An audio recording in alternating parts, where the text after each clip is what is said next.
প্রশ্ন ছোট ছোট করে আমি কয়েকটা প্রশ্ন উত্তর দেই। প্রথম প্রশ্ন, এক ব্যক্তি ব্যবসা করত, সে ওজনে কম দিত।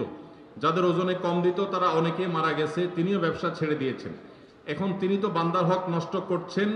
এখন সে কিভাবে হক পূরণ করবে বা কিয়ামতের দিন কিভাবে ক্ষমা পাবে? আল্লাহ তো বলেছেন তিনি তার হক ক্ষমা করার এখতিয়ার রাখেন, কিন্তু বান্দার হক নষ্ট করলে আল্লাহ তাকে ক্ষমা করবেন না। এ থেকে কি মাপ পাওয়ার কোনো পথ আছে কিনা?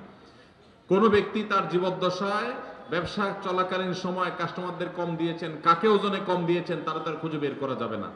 এরকম পরিস্থিতিতে যে কাজটি আমাদের করতে হবে, আনুমানিক কত লোককে আমি কত পরিমাণ জিনিসপত্র কম দিয়ে ঠকাইছি সেটা আনুমানিক একটা ফিগার বের করতে হবে। সব মিলে এই পরিমাণ চাল ডাল এই পরিমাণ হবে, এর বেশি হবে না।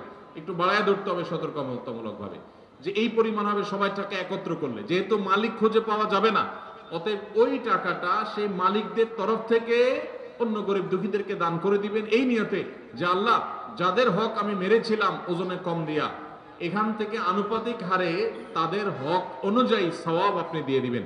কিয়ামতের দিন আল্লাহর কাছে দায় মুক্তির জন্য এই কাজ করতে হবে, সেই সাথে আল্লাহর কাছে ক্ষমাও চাইতে হবে। আল্লাহ তাআলা আমাদের সবাইকে বান্দার হকের ব্যাপারে সবচেয়ে বেশি সতর্ক থাকার তৌফিক নসিব করুন।